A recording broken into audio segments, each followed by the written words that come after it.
ከኔ ስለምን ይቀርብኛል? ከማግባቴ በፊት ግን መጀመሪያ ቤት ውስጥ ያሟላቸው እቃዎች ላሳያችሁ። አዶናይ ንጉሱ መጣለ። ለነበረን ጊዜ እናመሰግናለን። ሳራቲ እንግዲህ በቅርቡ ጎራ በለ የተሰኘ ሚውዚክ ቪዲዮ ክሊፕ ለቃለችና ሊሪክሱን ወይንም ግጥሙን ስንሰማው በቀጥታ ለጠንቋይ እንደተዘፈነ ነው የሚያሳየን ማለት ነው። እስቲ ሰምተን ሳራቲ እንግዲህ ምን ላድርግልህ በሚለው ዘፈኗ የምትታወቀው ሳራቲ በዚህ ሰዓት ለጠንቋይ ዘፈነች በሚል በተለያዩ ሶሻል ሚዲያዎች ላይ ሲዘዋወር የነበረውን ቪዲዮ ተመልክታችሁታል ብዬ አስባለሁ። ተወዳጁ ቲክታከር ጆን ዳንኤል ከተፈታ በኋላ ብዙዎች የአዶናይ ጊዜ አብቅቷል፣ ንጉሱ ተመልሷል እያሉ በተለያዩ ሶሻል ሚዲያዎች ላይ እየተቀባበሉበት ይገኛሉ። ተወዳጁ አርቲስት ሰላማዊት ተስፋዬ ቀለበት የተደረገላት በአዲስ ህይወት አዲስ ፎቶና አጋርታ እንግዲህ የተለያዩ ሰዎች እየተነጋገሩበት ነበር። ሌላው እንግዲህ ከመሐሌት ገብረ ጊዮርጊስ ጋር ተያይዞ የተለያዩ ፌክ ኒውሶች በተለያዩ ሶሻል ሚዲያዎች ላይ ሲዘዋወሩ ነበር። እኔም እንግዲህ ትክክለኛውን መረጃ ይዤላችሁ እስከመጣ ድረስ ቪዲዮ ከመስራት ተቆጥቤ ነበር። አሁን ላይ ባገኘሁት መረጃ መሰረት መሐሌት ራሷ ሶሻል ሚዲያ እንደተናገረችው ለኔ ከፍተኛ ህመም ላይ እንዳለውኝና ባሩ ሁኔታ ውስጥም እንዳለው ጭምር በተለያዩ ሶሻል ሚዲያዎች ሲነገር የነበረው ነገር ፍጹም ውሸት ነው ስትል መሐሌት ገብረ ጊዮርጊስ ተናግራለች። ሰላም ሰላም የተከበራችሁና የተወደዳችሁ የዚህ ቻናል ቤተሰቦች እንደምን አላችሁ? ዛሬም እንግዲህ እናንተን በሚመጥኑ በተመረጡ ሳምንቱን በስፋት ሲያነጋግሩ በነበሩ ቪዲዮዎች መጥቼላችኋለሁ።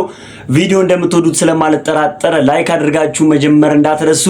ሐሳብ አስተያየታችሁን ወንድማዊ ምክራችሁን እንዲሻሻል እንዲለወጥ እንዲስተካከል የሚፈልጉትን ማንኛውንም አይነት ወንድማዊ ምክራችሁን ደግሞ ኮሜንት ላይ እንድታስቀምጡልኝ እፈልጋለሁ።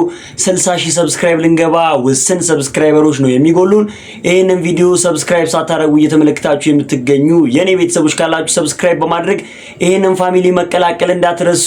ወደ ቪዲዮ የመጀመሪያው እንግዲህ ምን ላድርግልህ በሚለው ዘፈኗ ብዙ ሰዎች ይወደዱላት ሳራቲ በዚህ ሰዓት ለጠንቋይ ነው የዘፈነችው እያሉ የተለያዩ ሶሻል ሚዲያዎች ላይ ሲቀባበል እናንተም ተመልክታችሁታል ብዬ አስባለሁ። ይሄንን ቪዲዮ እንመልከትና ሐሳብ አስተያየት እንለውጥበት። ሳራቲ እንግዲህ በቅርቡ ጎራ በለ የተሰኘ ሚውዚክ ቪዲዮ ክሊፕ ለቃለችና ሊሪክሱን ወይንም ግጥሙን ስንሰማው በቀጥታ ለጠንቋይ እንደተዘፈነ ነው የሚያሳየን ማለት ነው። እስቲ ሰምተን አነጥፍልሃለሁ ኢጢማ ስጋጃ አጨስልሃለሁ ከርቤና ኑባንጃ የቀረ ጊዜ ግን ሰው መሆኔን እንጃ። ይኸውላችሁ ግጥሙ እንዲህ ነው የሚለው አነጥፍልሃለሁ ቄጤማ ስጋጃ አጨስልሃለሁ ከርቤና ሉባንጃ የቀረ ጊዜ ግን ሰው መሆኔን እንጃ። ለታሜ ነው ይላሉ አንዳንዶቹ፣ ለታምራት ገለታ ማለት ነው። ያው እነ ፍቅር አዲስ በዛ ውስጥ ስላለፉ በሚልና ያው ብዙ አይነት ጠንቋዮች ይኖራሉ። ለሌሎችም ጠንቋዮች ሊሆን ይችላል። ሜቢ ግን ምን አይነት ነገር ለማስተላለፍ ተፈልጎ ነው? መቼስ ይሄ አማኝ ነው ልንለው አንችልም። መቼስ ይሄ ክርስቲያን ነው ልንለው አንችልም። ይሄ ዘፈን የተዘፈነለት ቄጤማና ስጋጃ የሚነጠፍለት ከርቤና ሉባንጃ የሚጨስለት ማለት ነው።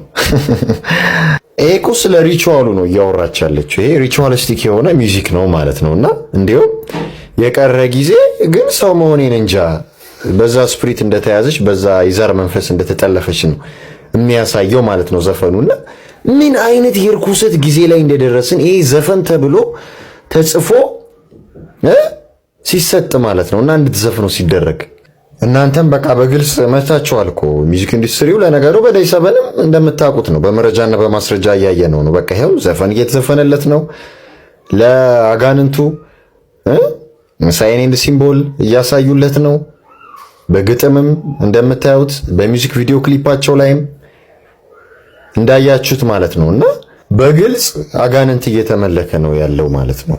በጣም በሚገርምና በሚያሳዝን ሁኔታና እቺ ልጅ እንግዲህ እንዲህ ብላ ከዘፈነች ኔክስት ደግሞ እዛው አብረው ያጫጫሱለት አብረው እዛው ሪቹዋል እያደረጉ ሚውዚክ ቪዲዮ ክሊፕ ይሰራሉ ማለት ነው። እኛ ግን እንቋወማለን። ተቋዋሙት ይሄንን ስፕሪት ከናንተ የሚሻሻል ስለሚል ቅዱስ ቃል ተመልከቱ። እንግዲህ ኦሪት ዘሌዋውያን ምዕራፍ 20 ከቁጥር 27 ምን እንደሚል ስለ ዊሽክራፍት ስለ ጥንቁልና ሰው ወይም ሴት መናፍስትን ቢጠሩ ወይም ጠንቋዮች ቢሆኑ ፈጽመው ይገደሉ፣ በድንጋይ ይውገሯቸው፣ ደማቸው በላያቸው ነው። ልክ እንደ ግብረ ሰዶም ማለት ነው። ለእነሱም ኦሪት ዘሌዋውያን ላይ ዴስፔላኒቲ ነው የሚቀርብላቸውና ዊሽክራፍት ምን አይነት አደገኛ እንደሆነ ጥንቁልና፣ መተት፣ ድግምት፣ አስማት ምን አይነት አደገኛ ነገር እንደሆነ ደግሞ ኦሪት ዘዳግም ምዕራፍ 18 ከቁጥር 10 ጀምሮ እኔ ወንድ ልጁን ሴት ልጁን በሳት የሚያሳልፍ ሟርተኛም ሞራ ገላጭም አስማተኛም መተተኛም በድግምት የሚጠነቁልም መናፍስትንም የሚጠራ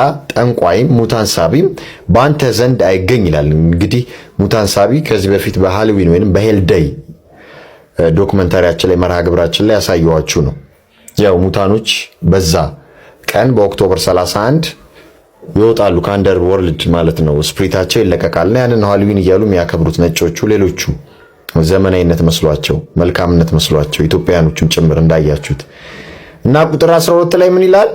ይህን የሚያደርግ ሁሉ በእግዚአብሔር ፊት የተጠላ ነው። ስለዚህም ርኩሰት አምላክህ እግዚአብሔር ከፊትህ ያሳድዳቸዋል ይላል። በቃ እግዚአብሔር ይህንን ይጸየፋል፣ አይወድም፣ ይጠላል። ዴስፔላኒቲ ነው፣ የሞት ቅጣት ነው ያለው በዚህ ጉዳይ ላይ ማለት ነው። እናንተስ የሳራቲን አዲሱን ዘፈን እንዴት አያችሁት? የናንተን ሐሳብ አስተያየት ኮሜንት ላይ አስቀምጡልኝ። ሌላው ደግሞ ሰመረ ባሪያው የሶሻል ሚዲያው ህግ አስከባሪ ይሄ ነገር ቅር ብሎኛል እናንተ እንዴት ታዩታላችሁ ሲል የለቀቀው ቪዲዮ ብዙ ሰዎች ተቀባብሎበታል። እንመልከተውና ሐሳብ አስተያየት እንለውጥበት። እንዴት ናችሁ? አንድ ሐሳብ ለማጋራት ነው አሁን ይሄን ቪዲዮ የምቀርጸው። ከሁሉ አስቀድሜ አንደኛ ጉንፋን ይዞኛል እና በየደቂቃው አፍንጫዬ በነካካና ብልባችሁ ይቅርታ በል አርጉልኝ።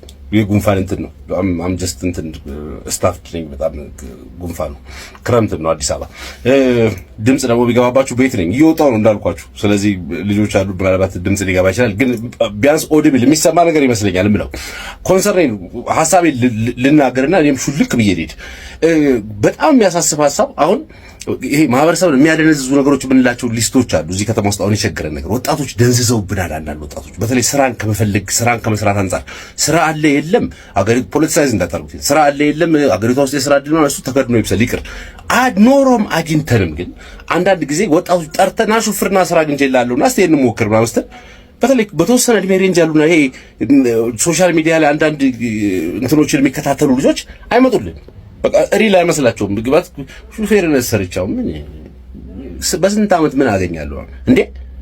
ከአንድ ብለህ ሰርተህ ጀምረህ ከዛው አለ መኪናውን ትገዛዋለህ። ከፈልክ መልፋት እኮ አለብህ። ዝም ብለህ ተናግሽ ከምን ልትጀምር ፈልገህ ነው? እና መኪና ባለቤት ሊብሬሊስት መኪና ባለቤትነት የሚባል ስልክ ትጠብቃለህ እንዴ?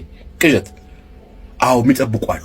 ባይዞይ ይሄ ማህበረሰብን ከማደንዘዝ ጋር የተያዙ ወጣቶች ጋር የሚያመጡብንን ችግሮች የተወሰነውን ነው ማድረግ የምፈልገው። ዋናውንና ትልቁን ይሄ የማህበራዊ ላይፍ ኮች አሰልጣኝ ምናምን የሚሉትን ሰዎች በሚመለከት ነው መናገር የፈለኩት። ያብሰለሰለኝም ጉዳይ እሱ ነው። በነገራችን ላይ ሁሌንም ያበሳጨኝ በቃ ይሄ ከተማ ውስጥ ያለውን የወጣቶቹን ነገር በሚመለከት እኔ አሁን ማህበረሰብን የሚያደነዝዙ ነገሮች አሉ ብዬ ማምናቸው ነገሮች አሉ። አንደኛ ናርኮቲክስን ለምን ይቆጣጠራል መንግስት? ናርኮቲክስ አደንዛዥ ዕፅ ነው። ናርኮቲክስ ማለት ናርኮቲክስን ከዓለም መንግስታት ጀምሮ የአሜሪካ መንግስት በለው በነ ኮሎምቢያና በነ ሜክሲኮ ሲታመስ በናርኮ ትራፊከሮች በመናምኖች ሲታመስ የነበረው ሶሳይቲውን ከናርኮቲክስ ከኮኬን ከምናምን ሱስ ለማዳን ነው። የተረፉትም ሀገሮች የሚቆጣጠሩት የኛም እንደፈረደበት ናይጄሪያን ኤርፖርት ተያዙ ምናምን የሚለው በዚሁ እንትን ነው። ናርኮቲክስ ወይም አደንዛዥ ዕፅ ማህበረሰብ ላይ የሚያመጣው ጉዳት ምንድነው ሲባል ግን ሁለት ነገር አለ። አንድ ፊዚካሊ የሚገለው አለ። እሱ አያሰጋም። ይሄ እንደነ ዊትኒ ሆስተን ኦቨርዶዝ ተወግተው አመጣጥ ነው የሚወጉት። ብዙዎቹ ኦቨርዶዝ አይወጉም። አመጣጥ ነው የሚወጉት ሰዎች የሚሞቱት የቁም ሞት ነው የሚያሳስበን እንደ ማህበረሰብ እንጂ እነዛኞቹ መቼም የእግዚአብሔር መንገድ ይዘዋል ሄደዋል እንደሚሆኑት ይሆናሉ። አሁን የቁም ሞቱ የሚሞቱት ማለት ምን ማለት ነው? ማህበረሰብ ውስጥ እንደዚህ አይነት ድንዛዜ በበዛ ቁጥር ማህበረሰብ ይዳከማል፣ ዜሮ ይሆናል፣ ባዶ ይሆናል። ባህል፣ እምነት፣ ወግ ምናምን ይሉት እርሱት። እንደ ሰውም ራሱ የነሆለለ በቃ እንደዚህ በቁሙ እንደው ሄደ በጣም ማትለው ሰው በጣም ብዙ ሰው ያፈራል። ናርኮቲክስ ማለት ነው። አሽሽ የሚያጨስ ሰው ካለ ተስፋ ይቆርጣል። የታወቀ ነገር ነው። ከዛ ውጪ ደግሞ ያለህ የሌለህ ነገር ያለ ይመስልሃል። ሁሉም ነገር ኮንፊደንስ ይሰማል። ጎዳና ላይ ሆምለስ ሆነ እየተኛ የሚሰማ ኮንፊደንስና አለኝ የምትለው በቃ የራስ የሆነ ግንዛቤ አሽሹ የሚፈጥርብህ ጡዘቱ ሱረቱ እንትኑ መደንዘዙ የሚፈጥርብህ ስሜት ለ5000 ሰው ሪል ስቴት የሰራ ሰው በአንተ ሌቭል ኮንፊደንስ አይኖረውም። እንደዚህ አይነት ሰው በበዛ ቁጥር ሐሺሽ የሚጎዳው ሰው የሐሺሽ ተጠቃሚ ሰው በበዛ ቁጥር ማህበረሰብ ይደነዝዛል፣ ተስፋ ያጣል፣ ነገር ማየት አይችልም፣ ሪያሊቲ ውስጥ አይኖርም። ጋዳው ዓለም ብርቅ ነው የሚሆንበት። ምክንያቱም የራሱን ዓለም ይስላል። ላንተ ስታየው ግን ምንም ዩዝለስ መንገድ ላይ ተኝቶ አንተን አላሳልፍ አላስኬድ የሚልህ ሰው ነው የምታገኘው። የሚለምንም ይፈልጥ በቃ እንደዚህ አይነት ሰው የምታፈራው ሳምሃው እነሱ ሰዎች ሲበዙብህ ማህበረሰብ ይሞታል። አሁን እኛ ጋር ያለው ትልቁ ችግር ምንድነው? የሐሺሽ ቁጥጥር ብዙ እንትን አይደለም። ምን ይላል? በዚሁ ልክ ይሄንን ማህበረሰብ ውስጥ ያለውን ድንዛዜ የሚፈጥሩ ሰዎች ሱፍ ለብሰው አዳራሽ ተከራይተው የኔን ያንተን ልጆች እህቶች ታናናሽ ወንድሞች ገንዘብ በሺዎች የሚቆጠር ገንዘብ አስከፍለው ልክ አሽሹ የሚፈጥርብን አይነት ነገር ጎዳና ላይ የተኛ 16 ቪላ ያለ የሚመስልን አይነት ስሜት ልጆች ውስጥ ይፈጥራሉ። ይሄ ፎቅ የኔ ነው በሌላል ይሄ ነው እየተደረገ። በነገራችን ላይ ሲሪየስሊ እንድሰሙኝ ይፈልጋሉ ይሄንን ጉዳይ። አይ ዶንት ኬር ማናቸውም ሰዎች ቢሆኑ ብዙ ሰዎች አሁን ዳይት ድሪምስ ነው ያሉ ኮሜንት ሰጡኝ ነበር ኢንክሉዲንግ ሂም እሱንም ጨምሮ ሌሎችም በዚህ ስራ የተሰማሩ ሰዎች ትውልድን የሚገል ነገር ስለሆነ እኔ መናገር እፈልጋለሁ። ከኔ ራስ ይውረድ። በጣም የማይረባ ስራ ነው እየሰራችሁ ያላችሁት። አሺሽ ነው እየሸጣችሁ ያላችሁት። ዩ አር ድራግ ትራፊከርስ። ማህበረሰብን የሚያደነዝዝ ወጣቶችን ይሄ ፎቅ ስታልፊ የኔ ነው በይ፣ ይሄ ፎቅ አንተ ይሄ መኪና የኔ ነው በል። ገብተህ መኪና ቤት ውስጥ አንድ ብር ሳይኖር ስንት ነው ብለህ ጠይቅ፣ ተከራከር። ጭራሽ እንዴ ይሄንን አይነት እብደት ለመፍጠር 10 እና ምናምን ሺህ ብር ከፍሎ ስንት ወር ሙሉ በታክሲ ተመላልሶ አንተ አዳራሽ ውስጥ መጋዘን ውስጥ ተቀምጦ ያንተን ነንሰንስ ሰምቶ ውጤቱ ይሄ ከሆነ አንድ እንትን ገዝቶ አጭሰው እዛው ጋር አይደርስም እንዴ? ብዙ ገንዘብም ሳይከፍል ውጪ ያሉት ወንድም እህቶቹም ገንዘብ ከፈልን ብለው ሰርተው የለፉትን ገንዘብ ሳይገፈግፉ ምን ሳይሉ እኮ ዝም ብሎ ገዛ አድርጎ እኮ እንትን አድርጎ ያደርጋል እኮ እግዚአብሔር። እውነት እንዴ አሁን እናንተ ምንድን ነው እየሰራችሁ ያላችሁት? ይቅርታ ጉንፋን ስለያዘኝ ምንድን ነው እየሰራችሁ ያላችሁት? ማህበረሰብ እያበረከታችሁ ያላችሁት ነገር ምንድን ነው? እንዴት የሰው ልጅ መሀይምነትን ያሰለጥናል ለልጆች? እንዴት የሰው ልጅ ተስፋ ማጣትን ለልጆች ያሰለጥናል? ሆፕለስነስን በአቋራጭ መክበርን። የሰው ልጅ ገንዘብ ግዴታ አፈር መጋጥ የለብም። ኢትዮጵያውያን አባቶቻችን እኛ በእግራችን በባዶ እግራችን ነው የተማርነው ይላሉ እና አንዳንድ ሰዎች ይላሉ ግዴታ ሰፈር አድርጋ አይደለም ገንዘብ የሚገኘው ይላል። ስለዚህ ስረቅ ማለትም ሰፈር ሳታረግ ሳትለፋ የሚገኝ ሀብት የለም። 100% እኔ ልንገርህ፣ ከመቶ ሰው አንድ ሰው የአባቱን ውርስ ሊወርስ ይችላል፣ ይጠጣበታል ግማሹ ሰው። ከዛች ከ1% ላይ ደግሞ 50% ግማሹ የ1% ግማሽ ይከስረዋል። ምክንያቱም አባቱ በህይወት እያለ ልጄ እንደዚህ አይደለም እኔ እንጨት ቤት አይመጣም እኔ ብረት ቤት አይመጣም ለምን ይነካዋል እሱ እንትን ስኩል ይማር ምናምን ብሎ ያደርጋል።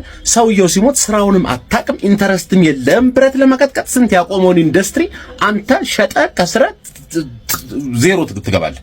የተረፈው ሰው የቤተሰቡን ሌጋሲ ሊያስቀጥል ይችላል። ስለነዚህ ሰዎች አናውራ። ከመቶ አንድ አይሞሉም። 99% ሰው ግን ለፍቶ አፈር ግጦ ነው ሀብት የሚያካብተው። 16 18 ዓመት 19 ዓመት ከእናት ቤት ወጥተህ የማታውቅ ወጣት ገና ፎቅ የኔ ነው። ከየት አመተህ ነው ያንተ የሚሆነው? ከየት አባክ አመተህ ነው ያንተ የሚሆነው? እስቲ ንገረኝ እስቲ። ይሄን የሚያስተምሩና የሚያሰለጥኑ ክራባትን አስረ ዲስፕሌይ ለጥፈ ምናምን ድሪምስ ምናምን ዊንግስ ብለ ዲስፕሌይ ለጥፈ ለምን ልጆቻችን ተስፋ አስቆርጥ? እነዚህ ልጆች የሆነ ቀን ከዚህ የኔ ነው ጠይቂ ምናምን ከሚለው መንፈስ ሲወጡና እኔ ማን ነኝ ብለው ሲያስቡ ጓደኞቻቸው ትናንትና ሰፈር ውስጥ ትንሽ የኤሌክትሮኒክስ ምጣድ ኢንተርኔት ሲሰሩና የነበሩ ልጆች አድገው ተመንድገው ትልቅ ቺፍ ኤሌክትሪሻን ሲሆኑ ትልቅ መካኒክ ሲሆኑ በስነ ስርዓት በትክክለኛው ፓዝ ሄደው ህይወታቸው ሲለወጥ እነዚህ በየቀኑ ህንጻ ኪራይ እየጠየቁና መኪና ቤት እየገቡ እየጠየቁ ያሉት ልጆች ያን የነቁለት ራሳቸውን ያጠፋሉ። ሲጣርገው ነው የሚገሉት። ለእያንዳንዱ ሱሳይድ ደም እጅ ላይ አለበት። መንግስትን ይሄን መቆጣጠር መቻል አለበት። አሺሽ ሱፍ ለብሰው የሚሸጡ ሰዎችን መቆጣጠር አለበት። ዲስ አር ድራግ ትራፊከርስ። በትክክል ማህበረሰብ ደንዝዟል። በቃ በእነዚህ ሰዎች ልጆቹ ከአዳራሽ ሲወጡ አይቼ የሆነ ቀን ያ ሁሉ ሰው ተበላሽቶ ሰው እንዴት የአእምሮ ብልሽትን ያሰለጥናል። ሰው አለኝ በል ምን አለ ይዞ መገኘት እኮ ነው አለኝ ማለት ዲስ አንድ አለ ብለህ አይደል የምንኖረው። መልፋት የለብህም ገንዘብ ለማግኘት አትራክት ታደርገዋለህ ምናምን። ምን አይነት መሀይም ነህ አንተ? እንደዚህ አይነት ትምህርት የምታስተምረው ሰውዬ እንዴ ከየት ነው የመጣው? ሰዎች በልፋት በስነ ስርዓት በሃርድሺፕ ተፈትነው ገንዘብን ማግኘትን ትክክለኛው ፓስ ህይወትን መጋፈጥን ወጣቶች መማር አለባቸው። የ16 የ17 የ20 ዓመት ልጅ መማር ያለበት ሰርቶ ስለበሉት እንዴት አድርጎ ከትንሽ ስክራች ተነስቶ ትልቅ ይሆናል? እንዴት አድርጎ ከፍሬሽማን ተማሪነት ከደንባራ ፍሬሽማንነት ተነስቶ የፒኤችዲ ባለቤትና ማህበረሰብን የሚለውጥ ጥናት ሪሰርች ፐብሊኬሽን እንዴት በስንት መከራ ውስጥ አልፎ ይሰራል የሚለውን መማር አለበት። የሰው ልጅ እንዴት ከትንሽ የስሞል ቢዝነስ ቤት ውስጥ የሆነች ነገር በወረቀት እየሰራና የሆነች ነገር እየገጣጠመ የሆነች አርት ምናምን እየሰራ የሆነች ነገር ከመለጠፍና ፊደል በእጁ እየቀረጸ በምላጭ ማስታወቂያ እንዲህ በስፕሬይ እየነፋ ከመስራት ጀምሮ ትልቅ የማስታወቂያ ባለሙያ የዲጂታል አድቨርት ምናምን ዲስፕሌይ ቢልቦርድ ምናምን የሚያመርት ካምፓኒ ባለቤት እንዴት መሆን ይችላል? ኢት ቴክስ ታይም፣ ልፋት፣ መከራ፣ ውጣ ውረድ፣ መፈተን ይፈልጋል። በግል ህይወትን ከባስ ተሰላፊነት እንዴት ባለ መርሴዲስ እና ባለ ቢኤምደብሊው እና ባለ ዋቴቨር ይኮናል የሚለው ፕሮግረስ ነው። ዘጭ አትልም። ዛሬ ሃርድሺፕ አያስፈልግም ገንዘብ ለማግኘት ዌልዝ ለማግኘት እና ምንድነው የሚያስፈልገው ሌብነት ነው የሚያስፈልገው ያለ ሃርድሺፕ የተገኘ ገንዘብ ቅድም ካልኳቸው 1% ውጪ የሌባ ገንዘብ ሌባ ናንተ ይሄን የምታስተምረው ሰውዬ ድሪምህን እዛ ለራስ ቀቅለ ልበራው ትችላል ብዙ ሰዎች ናቸው ድሪም ስል በነገራችን ላይ ስለ አንድ ሰውዬ ብቻ ማውራ እንዳይመስላችሁ ሺ ስለሆኑ ነው ሺ በየሰፈሩ ምንም ፐርሰናል ነገር የለኝም ከሰውዬው ጋር አላቀው አያቀኝ ግን ይሰማኛል በጣም ሲጠፋ ህዝብ በጣም ህዝብ ሲጠፋ እዛ ሰልጥኛለሁ ያለ ሰው ባለፈው አንዱ ካሳውራ እንዴት እንዳዘንኩ በቃ ጠይቁኝ ምንም ማያቀም እኮ ምን የሚያውቀው ታሪክ ቅዠት ነው በቃ ፖሲብል ነው ይላል እኔ ምሳ እየጋበዝኩ እየከፈልኩ ፖሲብል ነው ትለኛለህ አይኔ ነበር ማጥፋት ፖሲብል ከሆነ አከፍልም እንዴ ገንዘቡን እንዴ ወይልስ ብታጨስስ ዝም ብለህ ገዝተህ ጊዜን ብትቆጥብ አሬ መንግስት ያለ አሬ ሰው ያለ ግን አሬ ሰው ያለ እኔ በጣም በቃ መረር አለኝ በቃ በዚህ ጉዳይ እና ይሄንን የሚያይ ሰው እንዴት የለም በየቀኑ ተጋብዛችሁ እዛ መድረክ ላይ የግል ልምዳችንን አካፈልን የምትሉ ሰዎች እፈሩ ብዙዎቻችሁ በጣም ግማሾቻችሁ ሲጀምር የግል ልምድም የላችሁ ህይወትም የረባ ህይወትም የላችሁ እንኳን ለሰው የሚካፈል ቀርቶ ለራሳችሁ ቁጭ ብላችሁ በህይወታችሁ እንዲያረኩ ብላችሁ የምትነግሩት ራሳችሁ ለራሳችሁ የምትነግሩት ህይወት ራሱ የላችሁ ሲጀምር ግማሽ ሙልጫል ሌባ ነህ ስተኛ ቅዠት ነው እንጂ ያለብህ ደህና ህልምም አታይም የቀማው ገንዘብ የሰረቀው ገንዘብ የከለከልከው የሰራተኛ ደግሞ የሚያቃዥ ሌባ ነህ ግማሽ ይሄን እናቀል የተወሰናችሁ ሰዎች ደግሞ ዝም ብሎ አሁን ያለው እብደት አፋጭቶላችሁ እንደው ፌመስ ለመሆን የሞከራችሁ ሰዎች ናችሁ እንጂ ወይ አልተማራችሁ ወይ ስራ አልሰራችሁ ወይ ምን አላላችሁ ልብስ ብቻ ናችሁ የተረፋችሁት ሰዎች ግን ትልልቅ ሰዎች በዚህ ሀገር ውስጥ ትልልቅ በሙያ በሀብትም በምንም ሰዎች ቀርባችሁ አይቻሉ ምናልባት ሰውየውን ስለምታውቁት ሼም ይዟችሁ ስለጋበዛችሁ ቀርታችሁ ሊሆን ይችላል ምንድነው እዚህ መድረክ ላይ እየተካሄደ ያለው የመጣሁት ምን መድረክ ላይ ነው የቆምኩት የሚለው ማየት አለባችሁ አንዳንድ ሰዎች ለራሳችሁ መከላከያ ሲሰጡ ሰማለኝ እኔ የተናገርኩት ትክክለኛ ነገር ነው ምን አገባ አይባልም ነውር ነው አይባልም እንደዛ የተገኘውት መድረክ የት ነው የሚባለው ሰው የሚገደልበት የሚሰቀልበት መድረክ ላይ እንደዚህ ቦርድና ገመድና እንደዚህ መገፍተር ያለበት መድረክ ላይ ቆመ ስብከት አሰብክ እኔ ጌታን ቃል ያካፈልኩት ልትላል መጀመሪያ ዘማን ተገኛለ ኤክስኪዩሽን ቦታ ላይ ተገኝተ ሌላ ወሬ ማውራት የለብህም ጭራሽ መግደያ ቦታ ነው እሱ እዛ ላይ ተገኝተ የምታወራው ሆሊና ቅዱሳዊ ንግግር አልሰማ መቼም አልሰማ የምትገኝበትን ቦታ ምረጥ ቦታው አንተን ይመስላል የሚመጥነኝ ቦታ ይላሉ እኮ ሰዎች እንደው ጨዋ በኢትዮጵያ የሚመጥን ቦታ ተገኝ እንዴ የደከመ ጠጅ ቤት ተገኝተ ነው እንደዛ አይነት የኖብል ሌክቸር ትልቅ ሰው ሌክቸር መስጠት ሌላ ደግሞ እንግዲህ ሁሌም እውነተኛ ታሪኮችን ይዤላችሁ መጥቼ ሐሳብ አስተያየት እንደምንለዋወጥ ይታወቃል ዛሬም የተመረጠ አንድ እውነተኛ ታሪክ አለ እሱን ታሪክ እንስማና ሐሳብ አስተያየት እንለዋወጥበት የባል ቤተሰብ ክፉዎች ናቸው የምትሉ ይህንን አዳምጡ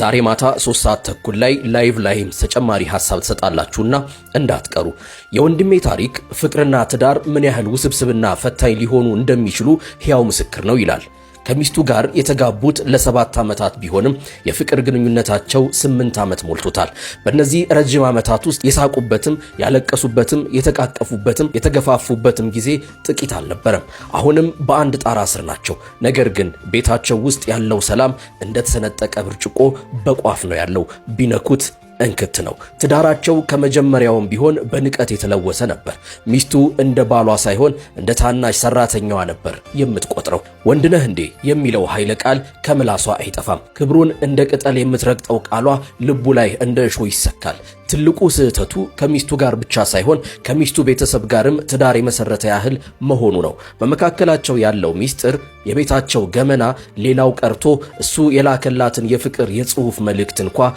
ከእናቷ ጋር ተቀምጣ ነበር የምታነበው ትንሽ ጸብ እንኳን ብትነሳ ስልኳን አንስታ ለቤተሰቦቿ ተዘረግፈዋለች እሳቱ ላይ ቤንዚን እንዲያርከፈክፉ ትጋብዛቸዋለች ሁለቱም በየግል ስራቸው ላይ የተሰማሩ ቢሆኑም ለሱም ሆነ ለቤተሰቦቹ ያላት ክብር ከዜሮ በታች ነበር በሚጣሉ ጊዜ ጥፋቱ የማንም ይሁን ማን እጁን ለይቅርታ የሚዘረጋው ሁሌም እሱ ነው ይቅርታ የሱ ቋንቋ ብንለያይ ግድ አይሰጠኝም ደግሞ የሷ መፈክር ነበር እሱ ይህን ሁሉ ችሎ የትዳር ፈተና ነው በማለት በትዕግስት ያልፈው ነበር ነገር ግን ትዕግስትም ልካለው አንድ ቀን የወንድሜ ስራ ቀዝቀዝ አለ የገቢ ምንጩ ለጊዜው ተቋረጠ ለቤተሰቡ ደግፎ መቆም የነበረበት ወንድሜ ለአንድ ሳምንት ያህል እቤት ለመዋል ተገደደ ይህንን ችግሩን ሚስቱ በደንብ ታውቅ ነበር አንድ ምሽት ገዝታ የመጣችውን አስቤዛ ፊት ለፊቱ ወለሉ ላይ በትና እኔ አንተን ላስተዳድር አልችልም ብላ ጮኸችበት።